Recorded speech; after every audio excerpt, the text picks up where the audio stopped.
بسم اللہ الحمدللہ والصلاۃ والسلام علی رسول اللہ وعلی آلہ وصحبہ اجمعین، اما بعد فاعوذ باللہ من الشیطان الرجیم، بسم اللہ الرحمن الرحیم،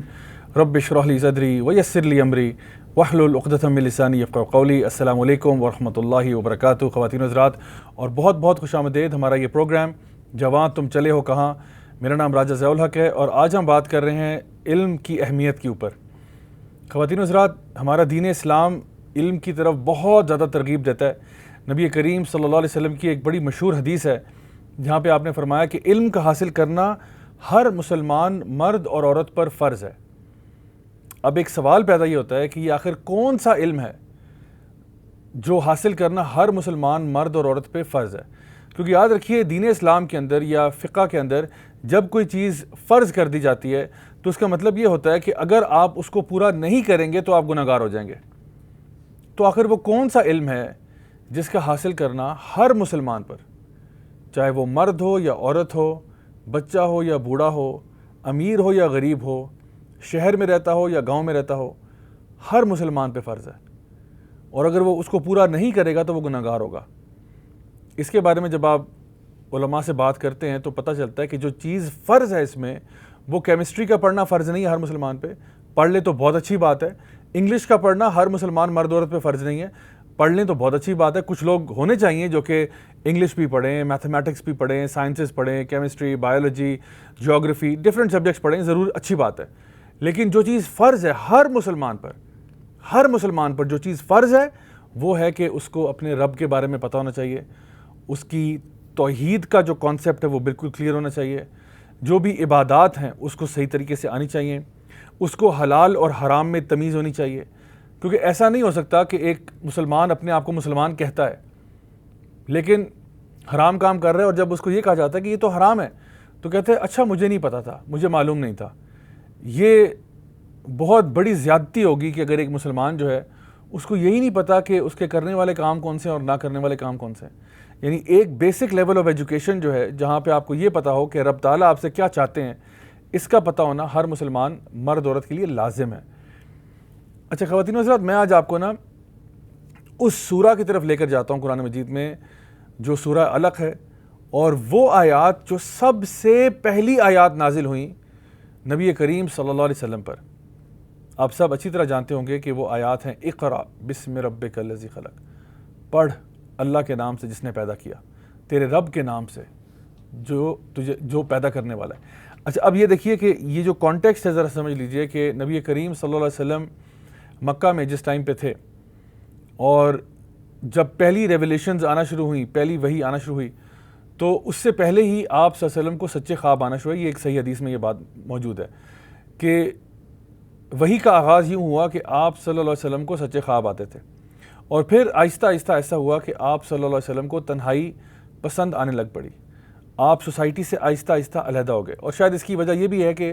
آپ اپنے اوپر سے جو سوسائٹی کا انفلوئنس ہے اس کو دھو دینا چاہتے تھے۔ کیونکہ ظاہر سی بات ہے جب آپ ایک گروپ کے ساتھ رہتے ہو تو ان کے خیالات، افکار سن کے انسان جو ہے وہ تھوڑا سا اس سے یعنی یہ بھی فیل کرتا ہے کہ شاید یہ میرے نظریات کی عکاسی نہیں کر رہے، جو باتیں لوگ کر رہے ہیں میرے یہ نظریات نہیں ہیں، میرے یہ خیالات نہیں جو عام لوگ بات کر رہے ہیں۔ تو آپ تنہائی میں زیادہ رہتے، غار حرا کی طرف چلے جاتے، وہاں پہ سوچ فکر کرتے، تدبر تفکر کرتے، حتیٰ کہ پہلی وحی نازل ہو گئی۔ اچھا اب یہ دیکھیے کہ نبی کریم صلی اللہ علیہ وسلم نبوت سے پہلے، اس پہلی وحی آنے سے پہلے بھی بہت اچھے انسان تھے، اس میں کوئی شک نہیں۔ آپ صادق اور امین تھے۔ آپ سیدہ خدیجہ جو ہیں رضی اللہ عنہا، جب پہلی وحی آئی تو آپ نے یہ بات تصدیق کے طور پر بیان کی کہ اللہ تعالیٰ کبھی آپ کے ساتھ زیادتی نہیں کرے گا، کیونکہ آپ تو فقراء اور مساکین کا خیال رکھنے والے ہیں، آپ تو جو بے روزگار ہوتے ہیں ان کو کما کے آپ دیتے ہیں۔ تو نبی کریم صلی اللہ علیہ وسلم وحی کے آنے سے پہلے بھی بہت اچھے تھے، بہت نیک تھے، اور بہت جس کو ہماری زبان میں کہتے ہیں فلانتھرپی کرتے تھے، ہیومینیٹیرین ایفرٹس میں حصہ لیتے تھے، سوشل ویلفیئر کے کام کرتے تھے۔ یعنی آپ صلی اللہ علیہ وسلم نبوت سے پہلے بھی اچھے کام کرتے تھے۔ لیکن کوئی شخص بھی جو اس طرح سے دنیا کو بدلنا چاہتا ہو اور نیکی کے کام کرنا چاہتا ہو، معاشرے کے درد کو محسوس کرتا ہو، وہ اپنے ایفرٹس کو جب دیکھتا ہے اور وہ یہ دیکھتا ہے کہ ٹھیک ہے، میں مثال کے طور پہ اگر وہ دیکھتا ہے کہ جی میں ہر سال 100 بندے کو کھانا کھلاتا ہوں، ہر سال میں 100 بندے کی کفالت کرتا ہوں، کھانا کھلاتا ہوں، لیکن اگلے سال جو ہے وہ 100 کے بجائے اب 200 بندہ جو ہے وہ ضرورت مند پیدا ہو گیا. یعنی میں نے 100 کی کفالت کا ذمہ لیا تھا لیکن اب 200 لوگ ہو گئے اور آگے مزید 300 بندہ ہو گئے. اب اس کے اگلے سال اور زیادہ لوگ بڑھ رہے ہیں, تو میں جو کر رہا ہوں وہ شاید پورا نہیں کر پا رہا. ایک تو یہ سوال ہوتے ہیں کہ میں سوسائٹی کو ٹھیک کیسے کروں, جو کہ بنیادی طور پہ انسان کو سوچنے پر مجبور کرتے ہیں. اور جتنے بھی بڑے بڑے فلسفی ہیں وہ سارا فلسفہ لے کے یہاں سے آئیں کہ ہم نے سوسائٹی کو فکس کرنا ہے. سوسائٹی کو فکس کیسے کیا جائے, پہلی بات. دوسری چیز ہوتی ہے انسان کے بڑے بنیادی سوال ہوتے ہیں جن کو انگلش میں ہم ایگزسٹینشل کویسچنز کہتے ہیں. وہ سوال جو کہ انسان کی اپنی ذات سے ان کا تعلق ہے کہ آخر میں کون ہوں, میں کہاں سے آیا, مجھے کس نے پیدا کیا, میں کہاں جا رہا ہوں. تو ایک وہ سوالات ہیں جن کے انسان کوئی بھی جو فلسفی ہے یا مفکر ہے وہ یہ ان کے بارے میں ضرور غور و فکر کرتا ہے, یا ایسا شخص جو کہ انٹلیکچوئل ہے, ایکیڈیمک ہے, سوچ کرنے والا ہے,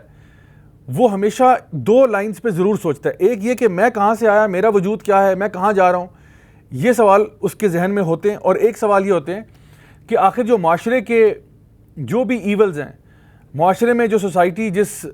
زوال کی طرف جا رہی ہے اس کو ٹھیک کیسے کیا جائے. تو اب آتا ہے فرق کہ فلسفی میں اور نبی میں کیا فرق ہے یا رسول میں کیا فرق ہے. دیکھیں جو فلسفی ہوتا ہے وہ انہی دونوں مسئلوں کو لے کے سوچ فکر کرنے کے بعد اپنا کوئی فلسفہ گھڑتا ہے, اپنے عقل سے, اپنی شعور سے, اپنی انٹلیکٹ سے ایک فلسفہ گھڑ لیتا ہے. مثال کے طور پہ وہ کہتا ہے کہ بھئی سوسائٹی کا علاج جو ہے وہ ڈیموکریسی ہے, سوسائٹی کا علاج جو ہے وہ کیپٹلزم ہے, سوسائٹی کا علاج جو ہے وہ لبرلزم ہے, سوسائٹی کا علاج کوئی اور ازم ہے, سوشلزم ہے, کمیونزم ہے, مارکسزم ہے. کوئی نہ کوئی فلسفہ لے کے آتا ہے کہ بھئی سوسائٹی میں جو میں دیکھ رہا ہوں سچویشن جو خراب ہوئی ہے, اس کو ٹھیک کرنے کے لیے اگر یہ نظام زندگی لوگوں کو بتایا جائے تو اس سے خیر ایکسپیکٹ کی جا سکتی ہے. لیکن ظاہر سی بات ہے یہ ایک انسان کا خیال ہے اور اکثر اس کے مرنے کے بعد کوئی اس کے فالوورز آ کے اس کو پروموٹ کرتے ہیں. نبی اور رسول میں فرق یہ ہے کہ وہ اپنے یعنی اس کو فکر اور سوچ تو اس کے ذہن میں ہوتی ہے, لیکن اللہ سبحانہ و تعالیٰ اس پر وہ چیز نازل کر دیتے ہیں کہ اگر تم نے معاشرے کی اصلاح کرنی ہے, اگر تم نے اپنے بارے میں جاننا ہے, تو یہ اللہ تعالیٰ رب کائنات تمہیں بتائے گا کہ تم کون ہو, کہاں سے آئے, کہاں جا رہے ہو, اور معاشرے کو ٹھیک کرنے کے لیے جو قوانین چاہیے وہ اللہ رب العزت ہی تمہیں بتائے گا. تو نبی کریم صلی اللہ علیہ وسلم جب معاشرے کے اندر یہ چیز دیکھ رہے تھے کہ لوگ کس طرح کے ظلم کر رہے ہیں,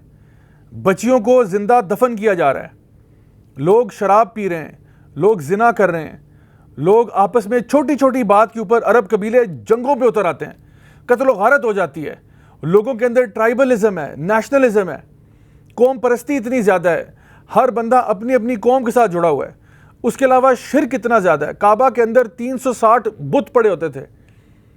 تو آپ صلی اللہ علیہ وسلم بہت ایک حساس طبیعت کے مالک تھے. آپ یہ ساری چیزوں کو محسوس کر رہے ہیں,